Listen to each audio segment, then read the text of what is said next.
Afternoon guys, do you remember this thing? So if you don't remember guys, this is where it all began with the kind of solar powered shed. So this is basically a battery that I built out of an old e-bike battery. That's like a voltage kind of a battery meter on the front of it. And I've actually at the moment, I've just connected it to an inverter. So since I've not been using this in the shed in here, because I'm using this battery now, which is obviously a lot bigger, a lot more higher capacity, I've been actually putting this to good use in my backpack. So I've been putting it in a backpack and using it on my strimmer, because my strimmer is basically like a mains powered one. It's not a battery one. So it's just really handy to kind of have a kind of portable, high power, 1000 watt battery back, basically, that can power main stuff. So at the bottom we've just got an inverter, that's powered up on there. And this Victron meter on the actual top actually shows you lots of different information actually. So not just your state of charge, you've got, that's your time to go, which is basically saying infinite at the moment. You've got top voltage, which is the pack, which is split into two parts, I'll show you in a minute. And that's the bottom voltage. So this is a bit like a monitoring, a bit like a BMS, like a very simplified BMS, because this is only a 4-cell pack. So you haven't got to worry too much about kind of measuring every single cell voltage. That just shows you the percentage of the difference between the two top and the bottom halves. That is the actual voltage difference, which you see it's virtually nothing. And that's the overall voltage of the battery, so it's fairly charged. That's the current, so when you're charging or discharging, this will go up to show you the current. That's the watts, so that will show you the watts, obviously, when you're charging or discharging.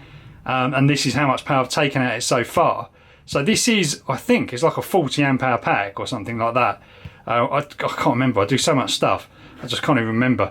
But basically I've taken 7 amp hours, and this is probably like 3 or 4 goes on the strimmer or something. You've only got to do a little bit of kind of tidying up around the edges and stuff, but it's literally taken like 7 amp hours out, which is virtually nothing.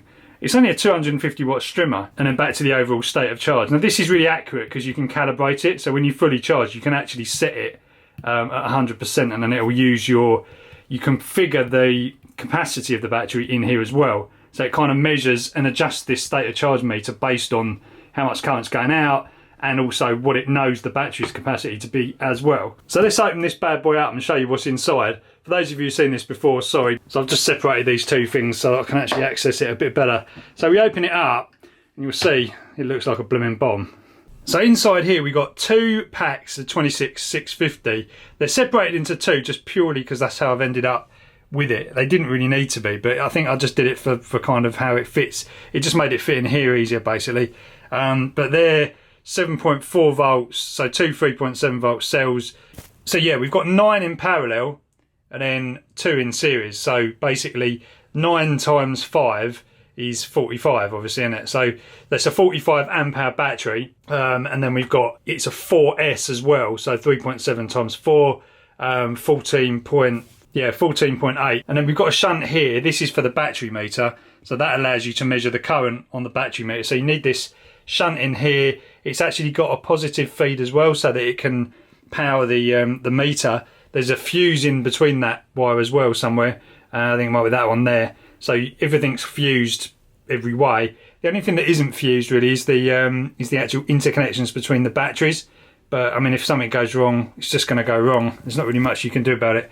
We have got a main fuse here, which I think is like a 200 amp fuse. I think I'll probably put in it. It's a big old one, mega fuse holder, really good, solid bit of kit. I've got one on here as well. So that's a mega fuse holder there with a 200 amp fuse. Now onto the balancer board. Those of you who watched the video where I was messing around with this in the start will know my journey with getting to this sort of BMS.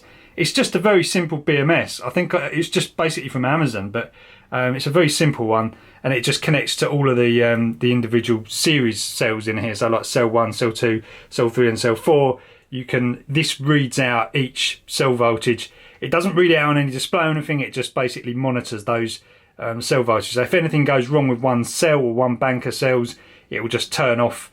It will turn off the charging. I'm not actually discharging through... No, my classic way of doing things with any of this stuff is I never discharge through the BMS, mainly because the BMS can go wrong and it can actually cause other problems. Most of the time it might blow a MOSFET or something, but a lot of the time they're not big enough unless you find a specific BMS. There are some good BMSs out there now, but unless you properly spec a BMS for discharge, you know, you're just asking for trouble discharging through it, especially on an e-bike, because it will, if it blows or cuts out, you're basically stranded. So I've always never discharged through the BMS. Now what I do though is I monitor voltages and I monitor things. So I think on this meter it's set up so if the two banks deviate too far out, then what will happen, this will start alarming, so you'll get like a bleeping sound. Maybe if you've got a strimmer on you probably won't hear that, but at least you can see on here on the meter on the other side on the screen that something's not quite right, and then you can quit it. When you're discharging, not really anything's going to happen. You might knacker the cells if you actually keep discharging and one bank's gone down, because one bank is obviously taking more power than the other, you know, that sort of stuff. But basically I'm charging through this BMS, so charging is more important. When you're charging and you're leaving it kind of unattended and you're charging, you don't want to be leaving these batteries charging without any BMS unattended. It is just not a good idea. So you've got to make sure. So if anything goes wrong, if one cell bank gets too high or it cuts out or anything happens, one of these circuits will come into play and it will basically just disengage the whole lot. So these are my charging wires. What I want to do is put another connector on here. I need to revisit all this. There's a fuse on that as well. The reason why I've got this out and started thinking about this again is because very soon we're hiring a motorhome. We're doing this little kind of collaboration with a company that kind of rents out motorhomes, but they've got some amazing like 2018 camper vans. So we're going to be doing a trip from here to basically the south of France, and then we're going to stay in the camper van I think like one night because we've got, you know, it's kind of a family thing, so there's going to be quite a few of us in the actual motorhome. It's quite a big one as well. But yeah, the thing is, I'm not sure if it's got an inverter in there. Probably not, because the one we looked at before, they've got some new ones now, but the one we looked at before didn't have an inverter in. It had solar charging, you know, just probably to charge up the kind of leisure batteries inside it, but there was no inverter. A lot of the stuff inside was 12 volt capable, so that's cool, but it's mainly designed to be hooked up to a campsite and all of that. So the reason for this is I can take this portable pack and then we can basically, well, you've already seen me, I can boil the kettle on an induction hob here with this battery, no problem at all. The other thing I'm thinking as well, this Victron charge, my charge controller for the kind of shed power system, is behind the keyboard at the moment because I'm trying to utilise all the space properly. But yeah, I'm thinking of upgrading that because it's only capable of 20 amps at 12 volts. And I'd like to have a little bit faster charge and get some more solar panels eventually. So I might, if I do that, then I might just get that and mount that somewhere on this box as well. I don't know if it'll fit inside. But yeah, that'd be pretty awesome if we could actually sort of take a solar panel as well, like a small one, and then use it to do. I might be able to find a smaller solar charge controller, not a kind of non-expensive one to use with this, and then just kind of have a panel. But that'd give us like a little portable power unit to do basic stuff when we're travelling, because you're not always going to be at a campsite. So that'd be quite good. The other thing I've got is this as well, which is really good. It's just a RAV Power power bank, really big power bank, but it's got an inverter built in. It's only good for about 100 watts, but it's good for like laptops and stuff like that. It would save using that. You know, for that you could save this for the high power stuff and then just use this. So that basically, and that system, I mean, you know, that's a lot of power in a very small space. Right, just looking at all this stuff again, guys, it's bringing back memories. So what I was thinking of doing is finding a charger to connect to here, and basically, you know, so I've got like a mains charger I can just plug in and it will just charge this battery up. All safe, all nice and safe because of the BMS in there. But I've just thought, this inverter actually can only handle, I think it's like 15 volts maximum. So this was the problem I had before. Because this is designed for like a car battery to be run off from a car battery, it can't take the 4S voltage from here when these are fully charged. So I was only partially charging this battery, which is why the voltage is actually low and not much capacity has actually gone out. So yeah, I just had to get my head in gear about that. And it's got me thinking, actually, you know, the experiments I did, it kind of worked, the system worked, but these batteries are going to give out a lot more power when they're fully charged, obviously. But the voltage drop's going to be a lot less when they're fully charged. So I don't know, might have to rethink how I'm going to do this, but I definitely want to take something anyway. I definitely want to take some sort of power supply that isn't huge, you know, so we can run some stuff off in the motorhome, you know, if we need to. Sort one, guys, sort one again. Whilst we're on the subject of batteries, I'm not sure if this is going to make it into another video, but there is a clip somewhere of me showing one of these batteries is basically starting to show a red sign, like a warning sign, when you plug it on the charger, and its voltage is slightly lower than the others, not by a massive amount, but I'm not sure what it actually means, because normally it indicates, oh that's cold, because normally it indicates a temperature problem, but when you put it on the charger, see that exclamation mark sign in the triangle, the little red light comes on there, and then the fans just start blowing on the charger. So it's obviously indicating some kind of fault. I might have spoke too soon about saying those batteries are lasting quite well. Anyway, what I'm going to do is I'm going to try and connect them together and just see what happens. This might be an interesting test, guys. Might result into some smoke and fire. So that's why I think I'll do it outside. So what I'll do is I'll just quickly measure the voltages. So we got 41.2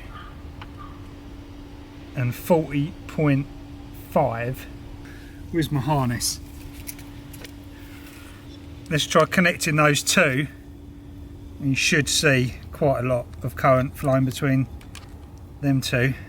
Is there going to be any sparks? Let's get this meter on. So 2 amps flowing through them two. It's not the end of the world. It's going down now. So these two, the next two along, 41.7 and 41.2, so that's going to be fine. Right, so get ready for this one. 2.2 amps. So generally it's only a couple of amps seems to be flowing between those two, which, you know, isn't too bad. So we'll just have to let them settle. Feel like a little blast on the e-bike anyway. Quite a good little ride that, actually. Right, let's see, moment of truth. What is the battery situation going to be? Right, feel any excessive heat on any of them. That one's warm, that one's a bit hotter, that one's same sort of temperature, that one's same sort of temperature, so let's stick them on the charger.